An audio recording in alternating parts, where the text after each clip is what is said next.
अस्सलाम वालेकुम नाजरीन, वेलकम टू शारा दस्तूर। मैं हूं मोना आलम। तमाम देखने वालों को वार्म वेलकम। नाजरीन, आज चीदा दो नुकात हैं या दो इश्यूज़ हैं जिनके ऊपर हमने बात करनी है, और इसके ऊपर हमने आज देखा कि पार्लियामेंट में भी खासा एक माहौल रहा और खासी इस हवाले से बहस व मुबाहिसा और दीगर मामलात हुए। सबसे पहले तो चूँकि इसकी कंटिन्यूटी एक बनती है, तो वज़ीर आज़म इमरान खान आज अटक जब गए तो उन्होंने भी इस हवाले से बात की, और वहाँ पर वैसे तो उन्होंने दीगर ये जो एक वहाँ पर एक तकरीब थी वहाँ से खिताब किया, और ज़्यादातर उनकी भी बात का जो महवर था वो महंगाई के हवाले से रहा, और महंगाई को जो ड्राइव करते हुए फैक्टर्स हैं उसके हवाले से प्राइम मिनिस्टर ने अपने अटक में जब उन्होंने खिताब किया तो उन्होंने इस हवाले से बात की। कार्टलाइजेशन पर उन्होंने बात की, चीनी की कीमतों पर उन्होंने बात की, और बताया कि क्या वजूहात बन रही हैं जिनकी वजह से चीनी की कीमतों में एक मरतबा फिर पिछले कुछ रोज़ से इजाफा देखने में आ रहा है।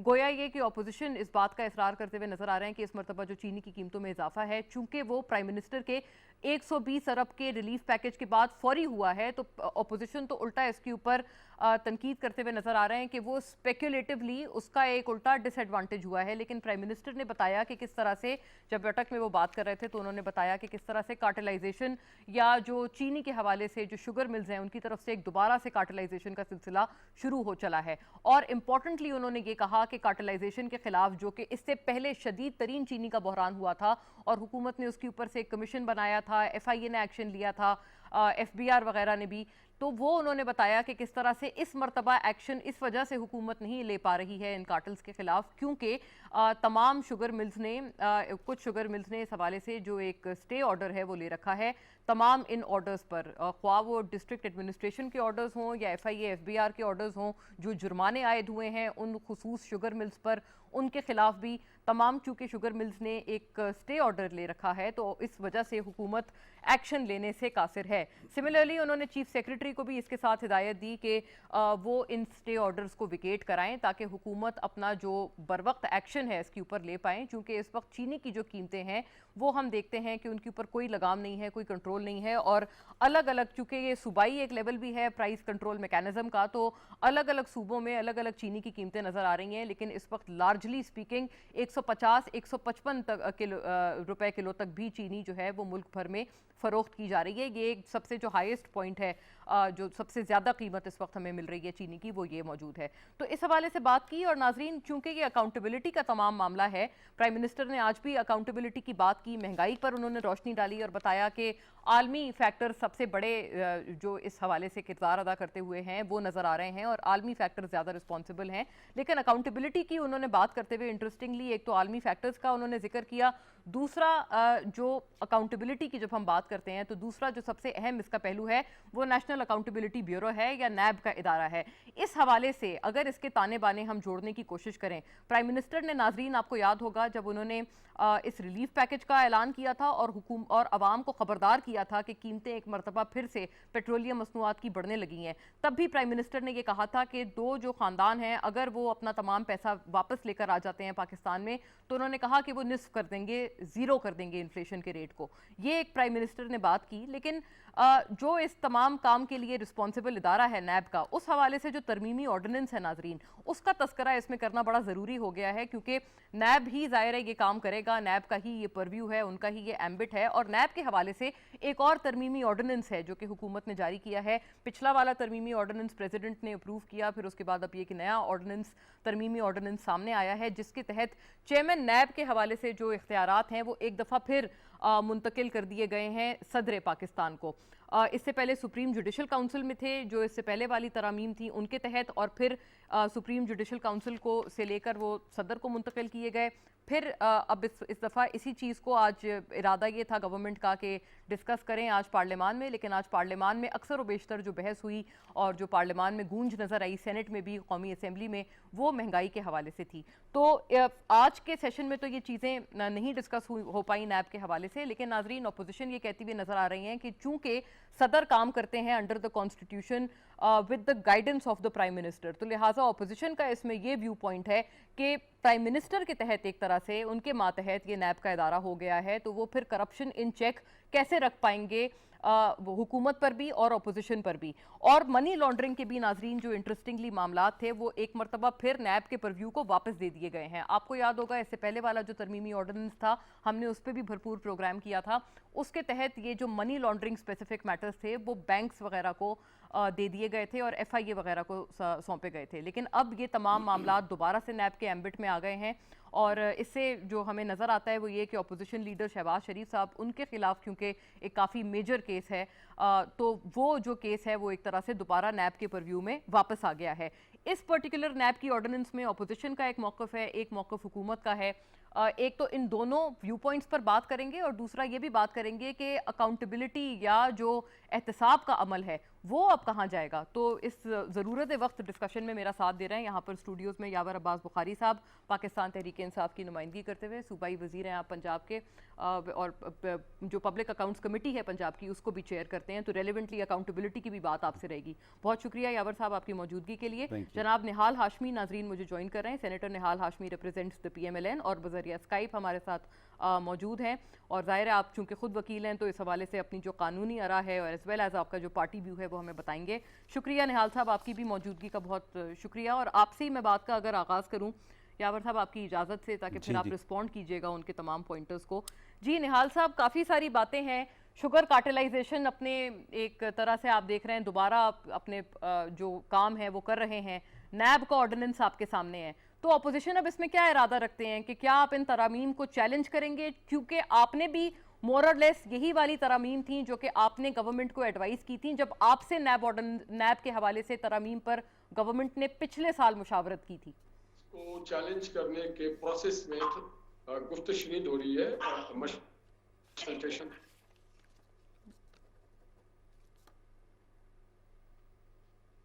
जी निहाल साहब, ओके मैं निहाल साहब को मैं उनकी ऑडियो मुझ तक मौसूल नहीं हो रही है, मैं रेक्टिफाई करके उनसे दोबारा पूछती हूँ। लेकिन यावर साहब आप मीनवाइल आप बताइएगा, शुगर कार्टल्स की आज एक मरतबा फिर अटक में जब प्राइम मिनिस्टर ने खिताब किया और आपने चूंकि वो तमाम तकरीब आपने अरेंज की थी, ये बताइएगा इस वक्त पिछला जो शुगर माफिया या जो पिछला शुगर क्राइसिस था, अब एक मरतबा फिर शुगर क्राइसिस, क्या हम एक अदालती एक तरह की कॉम्प्लिकेशंस में फंस कर रह जाएंगे या इस हवाले से हुकूमत कुछ कर भी पाएगी आवाम के रिलीफ के लिए? बिस्मिल्लाहिर्रहमानिर्रहीम, अल्लाहुम्मा सल्ली अला मोहम्मद व आले मोहम्मद वाजल फरजहुम। मोना, सबसे बड़ा इशू ये है कि इंडस्ट्री मुल्क के लिए अच्छी चीज़ है क्योंकि नौकरियां देती है, बिजनेस जनरेट होता है और टैक्सेस पे होते हैं, तो इससे मुल्क इकॉनमी चलती है। प्रॉब्लम ये है कि जब एक इंडस्ट्री जब बनती प्रोडक्शन शुरू करती है और ख़ास तौर ऐसे आइटम्स का जैसे चीनी, आटा, आप so on and so fourth, जो एडिबल्स हैं, जो रोज़मर्रा की ज़रूरत है, उसके अंदर सबसे बड़ा इशू चीनी में ये आ रहा है क्योंकि 1 रुपए से, जो हमें बताया जाता है 1 रुपए जम से कोई तकरीबन इंडस्ट्री का जो कार्टलाइजेशन है इसके पास 100 अरब रुपए आता है। अभी ये कहाँ तक सच है ये कैलकुलेशंस करनी पड़ेंगी, but it's a huge amount. हुआ ये था 2009 के अंदर शुगर एक्सपोर्ट की गई एंड देन इन लोगों ने क्रशिंग सीजन को पंजाब में डिले किया, PMLN की हुकूमत ने। उसमें वो एक्सपोर्ट करने में और डिले करने में क्रशिंग सीजन को प्राइस एकदम जंप कर गया। ये आप सर 2019 की बात कर रहे हैं? ये 2009 की 2009 की। हाँ, और उसके अंदर एक वाइद मिल थी जिसने क्रशिंग शुरू की तो शकरगंज वालों को, तो उसके ऊपर chief minister of the time उनने इतना प्रेशर डाला लेकिन वो सक्सेसफुल नहीं हुआ, बहरहाल प्राइस हाइक कर गया। अभी दोबारा एग्जैक्टली वही हुआ है कि सिंध की 3 शुगर मिलों ने अपनी क्रशिंग चलती भी मिलों ने बंद कर दी। ये कभी किसी ने सुना ही नहीं आज तक कि एक मिल चल रही है उसको स्टॉप कर दिया जाए। और क्योंकि पंजाब में गन्ना थोड़ा सा लेट आता है मिलों में क्रशिंग के लिए, अभी हम लोगों ने, मैंने पिछले दिनों ही समरी साइन की है for the crushing season two begin. वो क्योंकि क्रशिंग सीजन लेट आता है उन मिलों ने बंद की, तो क्योंकि एकदम डिमांड सप्लाई का मसला होता है, मांग ज़्यादा है और आपके पास रसाई उसकी कम है, तो वो प्राइस जंप कर जाता है और उसके अंदर ये फ़ायदा उठा रहे हैं। ये अभी for the first time in the history of Pakistan कोई भी गवर्नमेंट, ठीक है ये प्राइस ऊपर नीचे हो रहा है, लेकिन for the first time in the history of Pakistan किसी गवर्नमेंट ने किसी कार्टेल के साथ जाके हेड ऑन जाके एक लड़ाई मोल ली है।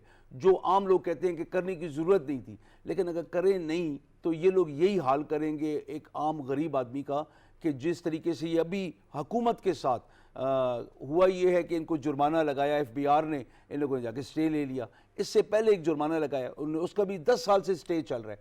मैं कोर्ट्स को कहता हूँ कि आप यहाँ पे इंसाफ के लिए, आप गरीब आवाम की फलाह व बहबूद के लिए आपने करना है, अपने प्रिंसिपल्स के आपकी गाइडलाइंस हैं वो, आप खुदा का वास्ता है प्लीज़ ये लोग आपके पास जब आते हैं, हम लोगों ने कल रोज़े मैशर अल्लाह पाक को जवाब देना है, अपनी कुर्सी जो भी जिम्मेदारी अमानत अल्लाह पाक ने दी हमने उसका जवाब लेकिन देना है। यावर साहब ये भी तो वो पूछेंगे ना कि ये जो शुगर कार्टल्स हैं ये इस तरह की तो हमेशा एक एग्जिस्ट करती हुई ये लॉबी थी, तो इससे कबल क्यों इस तरह की चीजें दूसरी हुकूमत को ऐसी दुश्वारी क्यों पेश नहीं आई आपके ख्याल में? अच्छा मैं वापस आती हूँ यावर साहब, इसका आप जवाब जरूर फरमाइएगा, लेकिन निहाल साहब आपकी ऑडियो अगर दोबारा मेरी रिकनेक्ट कर पाए हम, ये बताइएगा चीनी बहरान के हवाले से अब एक मरतबा फिर से स्टे जो है वो लिया हुआ है शुगर मिल्स ने, क्या गवर्नमेंट कर सकती है अदालती तौर पर? क्या अदालती तकाजा आपको लगता है आड़े आ रहा है और इस वजह से हुकूमत एक्शन नहीं ले पा रही है? और ये भी बताइएगा चूंकि नैब ऑर्डिनेंस पर बेपनाह तनकीद की जा रही है अपोजिशन की तरफ से, मिफ्ता साहब और शाहिद खाकान ये कह चुके हैं कि उसकी बुनियाद पर रिलीफ नहीं मांगा जाएगा उनकी तरफ से, तो क्या आप इसको चैलेंज भी करेंगे? बिस्मिल्लाहिर्रहमानिर्रहीम। पूना आरम एक तो कहावत है, नाचने ना जाने आंगन टेढ़ा। तो इस हुकूमत को हुक्मरानी आती नहीं, गवर्नेंस आती नहीं है, तो ये फिर दूसरों पे तो इल्जाम लगाएंगे। आप ये बताइए, शुगर कमीशन ने जब रिपोर्ट दी थी और उस रिपोर्ट में जिन लोगों को जिम्मेदार ठहराया गया था और FIA ने उस पर शुरू भी कर दिया था कार्रवाई, तो फिर वज़रा इनके आ गए, खान साहब वज़ीर आज़म खुद आ गया और उन्होंने कहा नहीं जी ऐसा करें वैसा करें, और तरीन साहब चूंकि उनके एयरलाइन के तवज्जुह से, उनके जहाज के तवज्जुह से इनको MLA MPA मिले थे और जिसके वजह से ये पंजाब में हुकूमत बना सके। साथ ही साथ इनके कैबिनेट में बैठे हुए ऐसे लोग जो शुगर कार्टेल के मेंबर हैं, ये अपने कैबिनेट के मेंबर से पूछे ना कि जनाब आप ये क्यों सैकड़ों अरब 300 अरब का पाकिस्तान के लोगों को आप जो चूना लगा रहे हैं, आप जो मुनाफा कमा रहे हैं, तो जिनसे कैबिनेट नहीं संभलता वो पाकिस्तान क्या संभालेंगे? और फिर ये अदालतों पे जिम्मेदारी क्यों डाल रहे हैं? इनके पास FIA है, इनके पास नैब है, इनके पास शुगर कमीशन है, सब लोगों ने उसमें बड़ा डिटेल, और ये आज पाकिस्तान के बच्चे बच्चे को मालूम है वो जो 300 अरब रुपए का इनके कार्टेल ने और माफिया ने जो चूना लगाया पाकिस्तान को, ये सिर्फ उनके जेब में नहीं गया है, उसकी कमीशन इनको भी गया, क्योंकि ये कहते थे अगर चीजें महंगी हो तो समझ जाना ऊपर बैठा हुआ वजीर आजम चोर है। जब 1 रुपए पेट्रोल में बढ़ता था तो ये कहते थे कि अगर पेट्रोल महंगा हो तो समझ जाना वजीर आजम चोर है, डाकू है। तो आज कौम पूछ रही है आपसे और कौम ने IMF सही हो गया, आप कह रहे हैं कि ये इल्जाम उनके ऊपर आयद कर रहे हैं, लेकिन आप क्या सर आप क्या नैब ऑर्डिनेंस को चैलेंज भी करेंगे? चूंकि आपके 2 बड़े पिविटल रहनुमा ये कह चुके हैं कि उसकी बुनियाद पर रिलीफ हासिल नहीं करेंगे, मिफ्ता साहब भी और शाहिद खाकान, लेकिन आप चैलेंज क्यों नहीं कर रहे हैं? फिर क्या चीज आड़े आ रही है सर? नहीं, चैलेंज करने वाली चीजों को किया जाएगा, सिर्फ हम जिम्मेदार नहीं। पाकिस्तान में 22 करोड़ लोग बसते हैं, इस नैब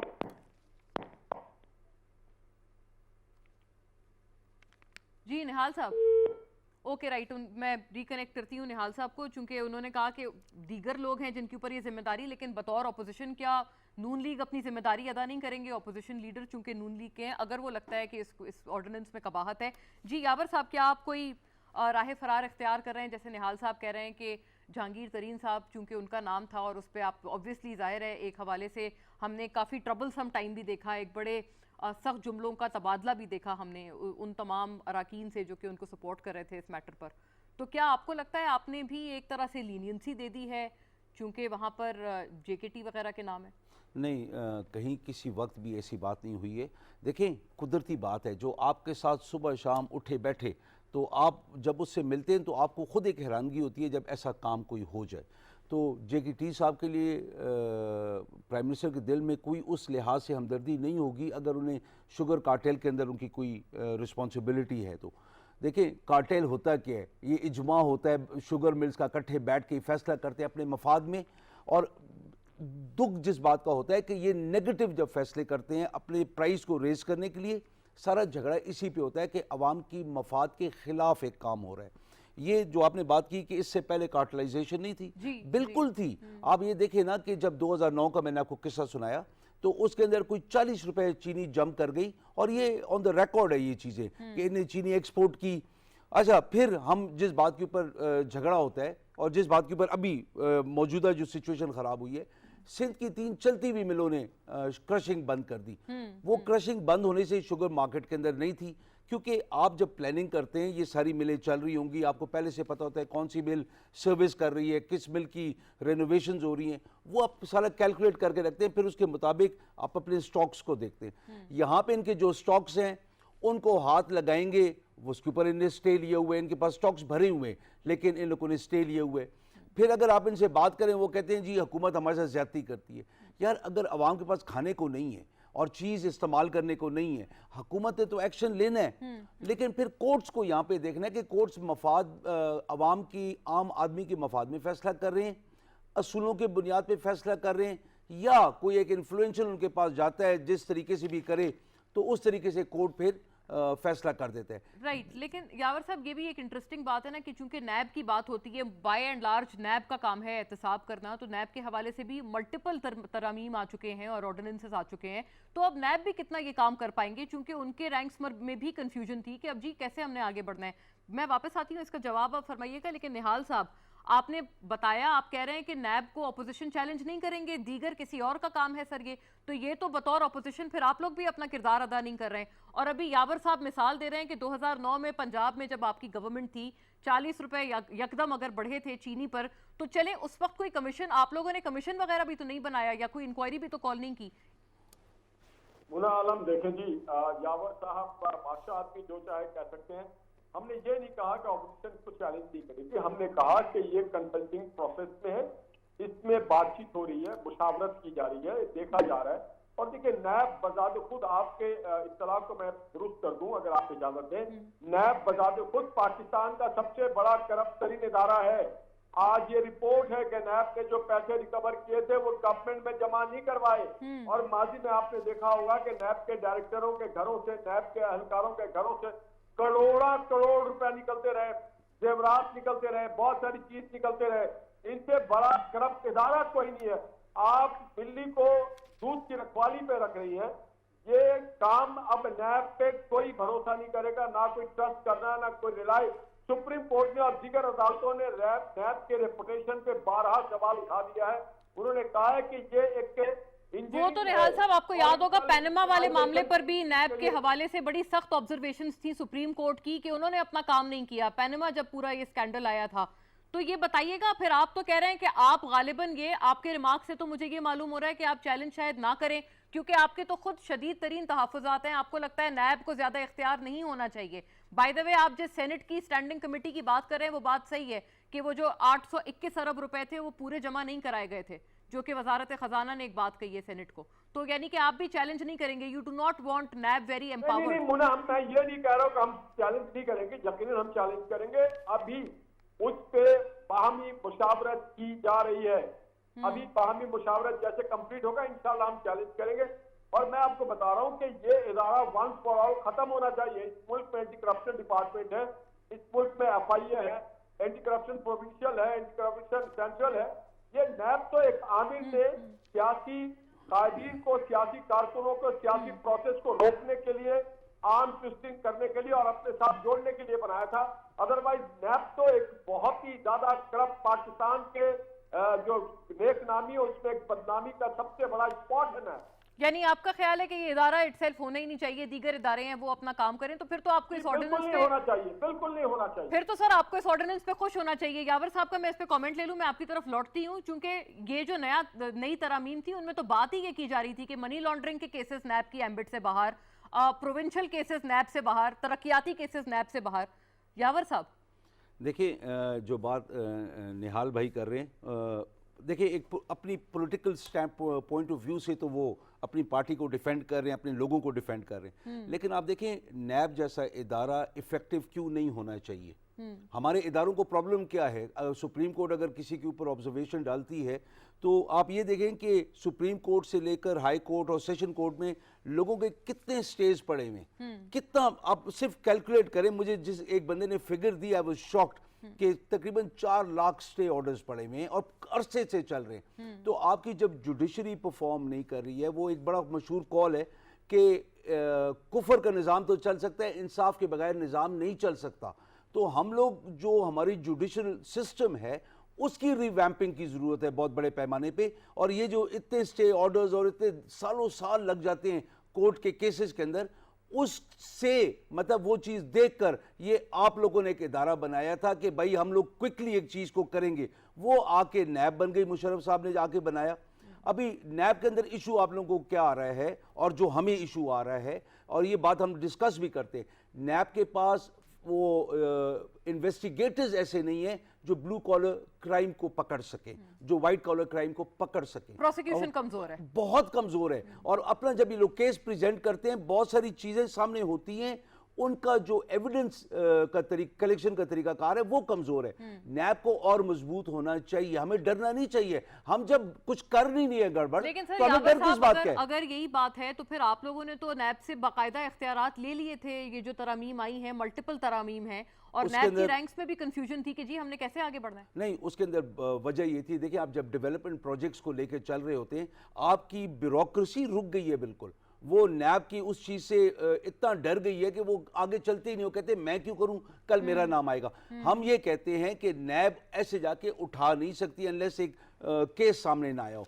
जितनी दफा लोगों को उठाया गया और जितना डराया गया, हालांकि इतनी बड़ी बात थी नहीं, और नैब का हक होना चाहिए, लेकिन आप अपने हक को तरीके से इस्तेमाल करें। ये ना हो ना कि डिसीजन मेकिंग प्रोसेस रुक जाए, आपका डेवलपमेंट प्रोसेस रुक जाए। जब ये चीजें आएंगी तो आपको उसके अंदर तरामीम लानी पड़ेगी। जी निहाल साहब, मैं सिर्फ इतना अर्ज करूंगा यावर भाई को भी कि इस नैब ने जब ब्रॉडशीट से मुआहदा किया तो आपने देखा होगा बरतानिया की अदालतों में ब्रॉडशीट जीत गई, नैब हार गई, पाकिस्तान को बहुत चुपकी हुई, बहुत पैसे भरने पड़े। उसके बाद इन्होंने एक और काम किया कि एवेंटफील्ड अपार्टमेंट जो था उसको भी उस केस में एक्सेस कर दिया। उसमें भी इनको बहुत ही रुसवाई हुई और उसमें 26 लाख जुर्माना देना पड़ा एवेंटफील्ड में हुसैन नवाज को कि जी हमने आपको गलत इन्वॉल्व किया था, आपकी जो जायदाद है ये प्रॉपर है, लॉफुल है, वैलिड है, कोई करप्शन, कोई मनी लॉन्ड्रिंग, कोई कुछ भी नहीं है।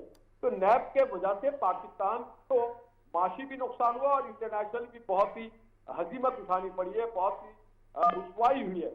और मैं समझता हूँ कि नैब को एक टूल के तौर पर इस्तेमाल किया जाता है, 12 इसको इस्तेमाल किया गया। और इसी के हवाले से सारी ये बात करें तो मैं इसी हवाले से कह रहा था कि नैब को बंद होना चाहिए। सारे ये भानमती का कुंभा जितने करप्ट लोग थे वो यहाँ पे जमा है। तो निहाल साहब, ये जो एहतसाब कमीशन पे बात ले गए थे यावर साहब, एहतसाब कमीशन भी आप कहते हैं वो भी तो आप देखें मोर और लेस प्रेरोगेटिव तो वही था, जो इस्तेहकाक था वो तो वही था, सिर्फ नाम बदला था। जमहूरी इदारों के पास एक इदारा है जिसका नाम है पब्लिक अकाउंट्स कमेटी। तो पब्लिक अकाउंट्स कमेटी जिसके आप कह रहे हैं चेयर करते हैं यावर साहब पंजाब में, ये ज्यादा मौसर है, ज्यादा फ्रूटफुल है, ज्यादा इफेक्टिव है as compared to a corrupt man who is appointed for 3 years only. और वो आता है अपना पैसा कमाता और निकल जाता है। ये जो पब्लिक अकाउंट्स कमेटी है इसमें लोग अपने वोटर्स को, अपनी पार्लियामेंट को, अपनी पार्टी को, अपने जमीन को, अपने आइन को जवाब दिलाओगे।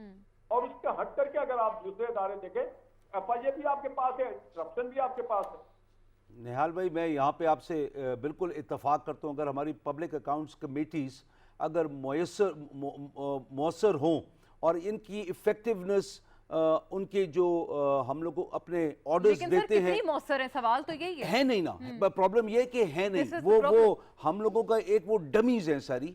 उसके अंदर प्रॉब्लम ये होता है कि आपको अगर जो आप रूलिंग देते हैं, जो आप ऑर्डर देते हैं, अभी मैं आपको एग्जांपल देता हूं कि पिछले 72 साल में निहाल भाई, ये आपके लिए भी है, पंजाब में पिछले 72 साल में तकरीबन 15 अरब रुपया रिकवर किया गया। मेरे पहले 14 महीने में मैंने 25 अरब रुपया रिकवर किया। और उसके अंदर आपके नून के मेरे बहन भाई भी बैठे होते हैं, हमारे पीटीआई वाले बहन भाई भी बैठे होते हैं। बहन तो हमारी वहां पे कोई नहीं है, पीटीआई की भाई हैं सारे। लेकिन मैंने कभी किसी के खिलाफ कोई गलत बात नहीं की, कभी कोई ऐसी हरकत नहीं की जहां पे ये नजर आए कि किसी पार्टी को मैं टारगेट कर रहा हूं। मैं असूलों के ऊपर फैसले कर रहा था और हमने खुदा के फजलो करम से एक रिकॉर्ड बनाया। 25 अरब रुपया हमने 14 महीनों में हमने रिकवर किए, जबकि 72 सालों में 15 अरब रुपया था। आप नून वालों से जाके पता करें, वो कहेंगे कि जो चेयरमैन है वो हमारे साथ एब्सोल्युटली फेयर है। और यही तरीका कार होता है कि हम लोगों को अकाउंटेबिलिटी के जो डेमोक्रेटिक इदारे हैं, हाँ, उनको हमें बिल्कुल तरजीह देनी चाहिए, लेकिन जब काम नहीं चल रहा हो तो तब आप इस किस्म के इदारों की तरफ आते हैं। जी निहाल साहब, आखिरी आपका जुमला आ जाए, फिर पब्लिक अकाउंट्स कमेटी जो पीएमएलएन के अंडर है, कौमी असेंबली में राना तनवीर साहब उसको चेयर कर रहे हैं, वो कितनी फाल है और वो कितनी जैसे कहते हैं बैलेंस्ड है, नॉन पार्टिजन है हुकूमत की तरफ? देखिए, माजी में कई हवाले से अगर आप जो हमारी ब्यूरोक्रेट है ना, जिनको यावर साहब की पार्टी ने नैब से निकाल दिया, सबसे ज्यादा इस मुल्क में वो करप्ट ऑफिसर पाकिस्तान को नुकसान पहुंचाते रहे। आप इस्लामाबाद में मैं एक दिन टहल रहा था तो मैंने कहा ये जो बड़े बड़े बंगले किसके, ये कहते फलां सेक्रेटरी 20 में रिटायर हुआ, ये 19 में हुआ, ये 21 में हुआ। तो मैंने कहा मैं वकील हूँ, लाखों रुपया कमा करके हम तो 200 गज से ऊपर के मकान पे नहीं आ सकते, ये 2000 गज की कोठरियों में कैसे बैठ गए? फिर समझ में आता है कि ये वही लोग हैं जिन्होंने पाकिस्तान को दीमक की तरह से चाट लिया है। तो मैं ये समझता हूँ कि इनको पाबंद किया जाए, जो पब्लिक अकाउंट कमेटी का चेयरमैन हो उसको इतना इख्तियार दिया जाए कि जो राशि अफसर हो जो, और वो पब्लिक अकाउंट कमेटी को इतना बाइख्तियार बनाया जाए कि खा वो कितना बड़ा पावरफुल अफसर क्यों ना हो, कितना बड़ा पावरफुल टेक्नोक्रेट क्यों ना हो, उसको पाबंद सलाह किया जाए और इनको कोर्ट की अदालतों की फेयर एनफ उनको फिर पब्लिक अकाउंट्स कमेटी से भी वही फिर डर होना चाहिए जो कि नैब से हो। तो खैर ये मामला नाजरीन यहीं पर इसको वाइंड अप करते हैं। सेगमेंट के तहत इंशाल्लाह फिर किसी और नशिस्त में इसको एज अ डेवलपिंग स्टोरी फिर कवर करेंगे। यावर साहब का और निहाल हाशमी साहब का शुक्रिया। अगले सेगमेंट की तरफ बढ़ते हैं after a break. Stay with अस।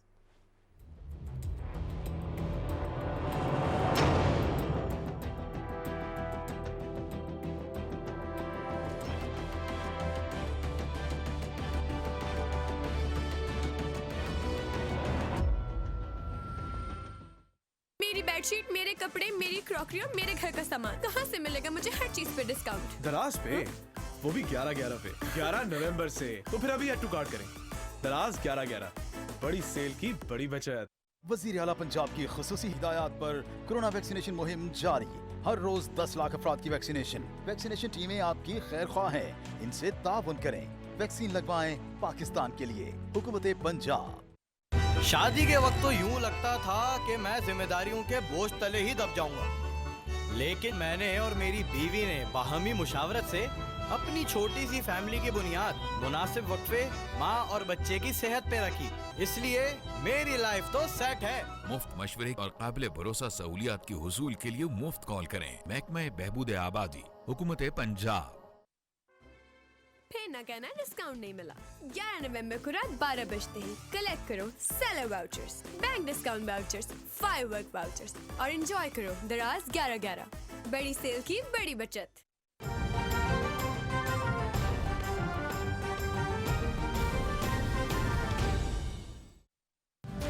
मुल्क भर में डेंगू वायरस फिर से सर उठाने लगा है, इसलिए एहतियात लाजिम है। डेंगू की अलामात में तेज बुखार, जिल्द पर खारिश, जिस्म पर सुर्ख धब्बों का नमूदार होना, आंखों, सर और जोड़ों में दर्द महसूस होना, उबकाइयां और कै डेंगू बुखार की अलामात हैं। अगर किसी शख्स में अलामात पाई जाएं, तो फौरन डॉक्टर से रुजू किया जाए। डेंगू से बचाव। डेंगू बुखार से बचाव के लिए शहरी एहतियाती तदाबीर करते हुए घरों में मच्छरदानी के अलावा मच्छरमार स्प्रे और लोशन का इस्तेमाल करें, जबकि इर्द गिर्द के माहौल को साफ रखें, पानी को खुली जगह पर जमा ना होने दें। डेंगू से बचाओ, एहतियात अपनाओ। क्या इस्लाम और जमहूरियत यानी कि डेमोक्रेसी कोएग्जिस्ट कर सकते हैं? अगर हम जमहूरियत की सही तारीफ, जमहूरियत के सही तकाज़े समझ जाएं, तो फिर हमें यह अंदाज़ा लग सकता है कि इस्लाम के अंदर इस किस्म के तस्वुरात मौजूद हैं। दो टर्मिनोलॉजी अलग हैं, डेमोक्रेसी और रिपब्लिक, लेकिन रिपब्लिक को जमहूरी असूलों के मुताबिक ही चलना होता है। रियासत पाकिस्तान के ढांचे को अगर आप देखें तो उसके अंदर इसका तयन भी किया गया है कि कोई भी ऐसा कोई कानून जो है वो नहीं बनाया जाएगा जो कुरान और सुन्नत के मुनाफी होगा। इस्लामी जमहूरियत पाकिस्तान एक ऐसा निज़ाम हमें दे और इस मुल्क के अंदर ऐसा निज़ाम हो कि जो असासी तौर पे फलाह के तस्वर पे मबनी हो।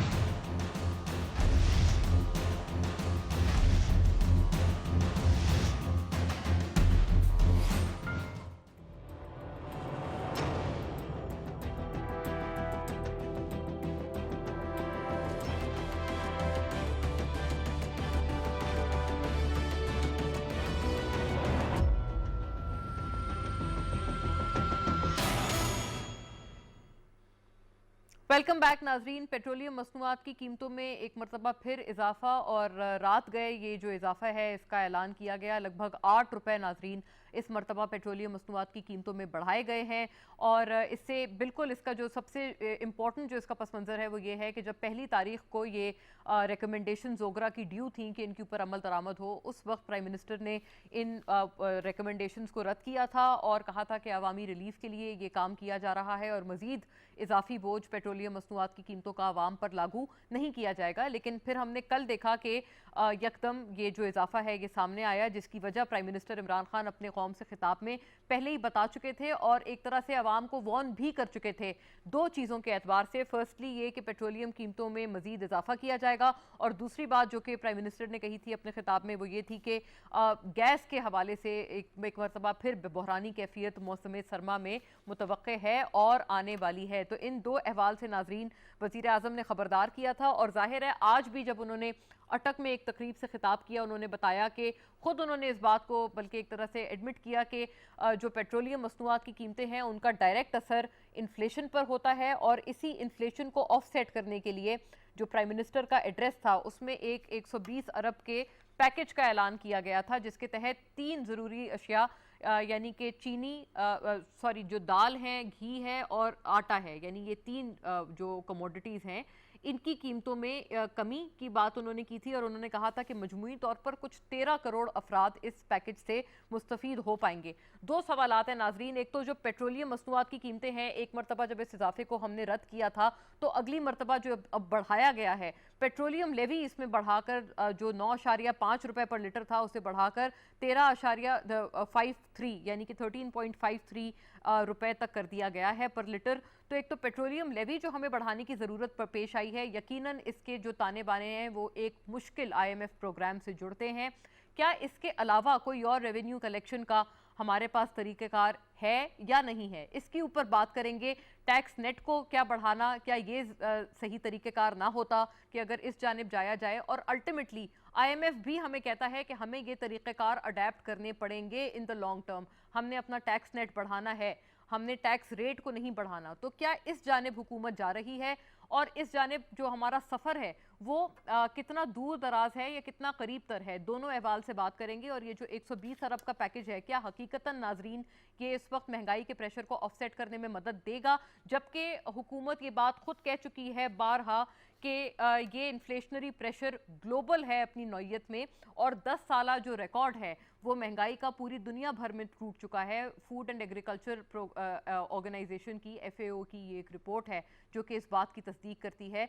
तो क्या ये तमाम जो रिकॉर्ड्स हैं इनके होते हुए भी ये जो पैकेज है ये इन्फ्लेशनरी प्रेशर को, महंगाई के प्रेशर को कम करने में कोई मदद दे सकता है या नहीं? अपोजिशन भी दूसरी तरफ नाजरीन इस पर भरपूर अपना जो एक एहतजाज है वो आज रिकॉर्ड करते हुए पार्लियामान में नजर आए, सेनेट में, कौमी असम्बली में, और कायदे हस्ब इख्तिलाफ शहबाज शरीफ और बिलावल भुट्टो, मौलाना फजलुर रहमान तमाम मिलकर ये बात कर चुके हैं कि अपोजिशन जो है पार्लियामेंट के अंदर और पार्लियामेंट के बाहर हुकूमत को इस हवाले से टफ टाइम देने का इरादा रखते हैं। तो फौरी तौर पर अपने गेस्ट का रुख करते हैं और एक्सपर्ट ओपिनियन इसमें जानते हैं कि असल में जो इसका वे आउट है वो क्या है इन द लॉन्गर रन। तो हमारे साथ इसमें डॉक्टर सलमान शाह नाजरीन मौजूद हैं। मुशीर हैं आप वज़ीर आला पंजाब के फॉर इकोनॉमिक मैटर्स, और इकोनॉमिस्ट भी हैं, वेरी सेलिब्रेटेड इकोनॉमिस्ट, हमें बज़रिया स्काइप ज्वाइन कर रहे हैं, बहुत शुक्रिया डॉक्टर शाह। और डॉक्टर शाहिद हसन सिद्दीकी नाजरीन हमारे साथ हैं, आप भी हमें बज़रिया स्काइप ज्वाइन कर रहे हैं। Once again a very senior celebrated economist, आपका न्यूट्रल पर्सपेक्टिव हमारे साथ रहेगा। बहुत शुक्रिया डॉक्टर शाहिद हसन सिद्दीकी आपके मौजूदगी के लिए। और डॉक्टर शाहिद, अगर मैं सर आप ही की बात का आगाज़ करूँ, आपका पहले एक न्यूट्रल पर्सपेक्टिव आ जाए, then doctor Shah can probably respond to it. आप बताइएगा सर, आपके हिसाब से क्या ज़्यादा इसमें तरीका ज़्यादा हमारे लिए मौसर रहेगा क्योंकि इन द लॉन्गर रन हमने ये जो पेट्रोलियम लेवी है या जीएसटी है, सेल्स टैक्स हैं, हमने टैक्स रेट को कम करना है, टैक्स नेट को बढ़ाना है। क्या हुकूमत इस जानिब जा रही है? और ये जो इजाफा इस मरतबा किया जा रहा है, आप इसको कैसे देखते हैं? इसमें ग्लोबल जो फैक्टर है वो कितना रिस्पॉन्सिबल है और हमारा डोमेस्टिक फैक्टर कितना रिस्पॉन्सिबल है? बहुत शुक्रिया। पहले मैं आपसे बता दूं कि क्लियर परसेप्शन ये होना चाहिए कि इस वक्त जो इजाफा हुआ है उसकी अहम तरीन वजह आलमी मंडी में तेल के नरखों में इजाफा नहीं है। इसकी अहम तरीन वजह है पाकिस्तान में रुपए की कदर में हैरत अंगेज तौर पर और गैर जरूरी तौर पर कमी है उन इक़दाम के नतीजे में जो कि मेरे हिसाब से गलत फैसले थे। आप ये देखिए कि 3 वर्षों में कोई 41% हमारे रुपए की कदर में कमी हुई थी, और जबकि भारत में ये हुई है 9 से 10% और बांग्लादेश में हुई है 3 से 4%। तो ये कमी जो होती है तो हम तो इंपोर्ट पे करते हैं, तो इंपोर्ट वैल्यू तो बढ़ गई थी। मैं ये जरूर कहूंगा कि अगर आप कीमतें नहीं बढ़ाते तो फिर तिजारती खसारा बढ़ेगा, जो प्राइम मिनिस्टर साहब ने भी कहा था। तो सवाल ये पैदा होता है कि ये इतनी ज्यादा रुपए की कदर में कमी हुई क्यों? उसकी वजह ये है कि स्टेट बैंक ऑफ पाकिस्तान ने मार्च से जून 2020 तक जो हमारा डिस्काउंट रेट था उसको 13.25 से कम करके 7% किया, जो दुनिया में सबसे बड़ी कमी थी। इसका कोई जवाब नहीं था, और उसकी वजह से ये हुआ कि एक तरफ आपने जो बैंकों के खातेदार थे उनको कानून तोड़कर 650 अरब रुपया कम दिया, दूसरी तरफ सस्ती शरह सूद पे कर्जे दिए। और स्टेट बैंक ने अब लेट एतराफ किया है कि सस्ती शरह सूद पे कर्जे देने से लोगों ने गैर जरूरी तौर पर गाड़ियां इंपोर्ट खरीदी और गैर जरूरी इंपोर्ट्स की। उसके नतीजा आप देखिए कि मार्च से ये जो हमारा जुलाई से सितंबर है, इसमें हमारा तिजारती खसारा हो गया 15 अरब डॉलर। ये बन जाता है एनुअलाइज जो है 45 अरब डॉलर, जो कि 2018 में जबकि दिवालिया करने की बात कर रहे थे उससे ज्यादा है। दूसरी बात ये थी कि हमारी जो इंपोर्ट्स से हुई है इन 4 महीने में हो गई 25 अरब डॉलर। ये एनुअलाइज बन जाती है 75 अरब डॉलर।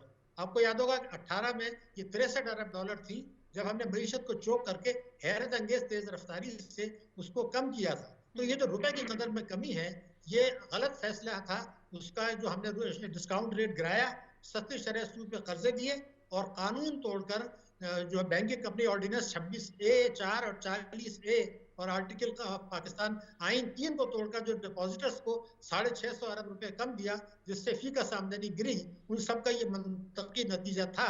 और अब भी यकीनन हल यकीनन मुमकिन है मेरे हिसाब से, और सिर्फ एक हल था इसका एक हल ये था कि 2019 में जो एमनेस्टी थी हम लेकर आए थे, जो दुनिया में सबसे कम शरह टैक्स पर दी गई थी, उसमें कानून था। उसमें कानून ये था कि जो लोग इससे फायदा नहीं उठाएंगे, और खासतौर से वो लोग जिनके असेट्स पाकिस्तान में हैं, जिसकी तफसीलात हुकूमत के पास मौजूद हैं, जो कि हुकूमत की कंट्रोल में हैं, उनसे चंद महीनों में 900 अरब रुपया वसूल करना मुमकिन था। तो मैं उसको बता दूं, एक मिसाल दे देता हूं। मिसाल के तौर पर एक आदमी ने 1 करोड़ रुपया कौमी बचत स्कीम में लगाया, उसने इनकम टैक्स में डिक्लेयर किया 25,000, हुकूमत के कंट्रोल में है वो, तो क्यों नहीं हम उस पर खत लिख देते कि जनाब ये जो 1 करोड़ आपने जमा कराया है इस पर तो आमदनी पे टैक्स नहीं दिया, कानून मौजूद है, उससे आप टैक्स ले लें। तो 900 अरब रुपया अगर आपको मिलता है इन डिफॉल्टर से कानून के मुताबिक अगर ले लें, तो फिर हमें इजाफा करने की मेरे ख्याल से जरूरत नहीं थी। और ये वाहिद हल है शॉर्ट टर्म में। लॉन्ग टर्म में तो मईशत को स्ट्रक्चर करना है, मगर शॉर्ट टर्म में मेरे हिसाब से यही हल था और यही हल अब भी अपनाना चाहिए। कानून को तोड़ के उनको मराद देना और उनसे वसूल न करना टैक्स चोरों से, ये मेरे ख्याल से नाकाबिले माफी है। जी डॉक्टर सलमान शाह सर, रुपए की कदर सबसे इंपॉर्टेंट फैक्टर है, ग्लोबल फैक्टर्स रिस्पॉन्सिबल नहीं है इस मर्तबा इस इजाफे के। ये डॉक्टर शाहिद ने अभी बात की, आपने सुना। आप बताइएगा सर, आपका क्या असेसमेंट है? बड़ी मछलियों को पकड़ना, टैक्स डिफॉल्टर्स को पकड़ना, उनको टैक्स नेट में लाना, उनके ऊपर सख्ती करना, इस जानिब क्यों नहीं जाया जा रहा? देखिए, पहली बात तो ये है कि पाकिस्तान का जो ट्रेड डेफिसिट है इस वक्त, ये सबसे बड़ा इसका एलिमेंट जो है वो एनर्जी सेक्टर है। और एनर्जी सेक्टर में आप देख रहे हैं कि हमने तमाम पाकिस्तान की एनर्जी रिक्वायरमेंट्स को इंपोर्ट के ज़ुमरे में डाल दिया है कि अगर आपने गाड़ी में बैठ के चलना है तो वो भी इंपोर्टेड फ्यूल होगा, अगर घर में बिजली जलानी है तो वो भी इंपोर्टेड होगी, और फैक्ट्रियों में भी आप इंपोर्टेड फ्यूल रखेंगे। तो एक तो ये है कि इसको हमने एक किस्म का स्ट्रक्चरल डिफेक्ट क्रिएट कर दिया है पाकिस्तान की इकोनॉमी में कि ये इंटरनेशनल प्राइसेस के ऊपर बहुत ज़्यादा डिपेंडेंट हो गई है एनर्जी प्राइसेस पे। अब एनर्जी में हमने देखा है कि $40 से $85 पे गया है ऑयल। उसके बाद LNG जो है वो 100-200% इंक्रीज कर गई है। कोयले में भी इजाफा हुआ है, कभी ऊपर कभी नीचे।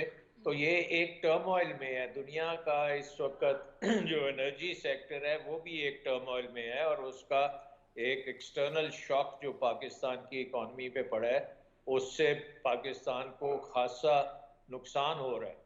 अब उसमें एक तो ये आ गया कि एक्सटर्नल शॉक जो है वो भी आपने पास थ्रू करना है, बिकॉज आपके पास और कोई गुंजाइश नहीं है कि आप बाहर से इंपोर्ट करें और उसको फिर यहाँ पे सस्ता नहीं कर सकते। दूसरी चीज़ ये है कि जब आपका ये डेफिसिट बढ़ता है, ट्रेड डेफिसिट बढ़ता है और करंट अकाउंट डेफिसिट बढ़ता है, तो रुपए के ऊपर प्रेशर आता है। आई थिंक ये एक मिसनॉमर है कि आप समझते हैं कि डॉलर की कीमत गवर्नमेंट फिक्स कर सकती है। गवर्नमेंट डॉलर की कीमत फिक्स नहीं कर सकती। गवर्नमेंट के पास डॉलर्स नहीं हैं। अगर डॉलर्स होते तो वो डेफिनेटली फिक्स कर सकती है, लेकिन जिस मकदार में आपको डॉलर्स चाहिए वो उस तरह से नहीं है। अब हमारे जो रिजर्व्स हैं वो मुश्किलों से 3 महीने के इंपोर्ट्स को केटर करते हैं, और उसको कम अज़ कम 6 महीने तक की रिजर्व्स होने चाहिए, जिससे आपका रुपए में एक आ सकता है, स्टेबिलिटी आ सकती है। और हमने देखा है कि जब सऊदी अरेबिया से हमें थोड़ी सी इंडिकेशन मिली है सपोर्ट की, तो इमीडिएटली रुपए की कीमत जो है वो बढ़नी शुरू हुई है और उससे खासा फर्क पड़ा है। सो आई थिंक कि ये पहला तो एक स्ट्रक्चरल इकोनॉमी में जो काम करने वाला है वो ये है कि एनर्जी इंडिपेंडेंस किसी तरीके से ली जाए, और इसके जो पीछे असल असबाब है, नंबर 1 हमने डैम्स बनाने बंद कर दिए। 40 साल से हमने कोई मेजर डैम नहीं बनाया, और उसके नतीजे में हमारे पास बिजली जो है वो ना वाफिर मकदार में है और ना सस्ती है और ना डोमेस्टिक है।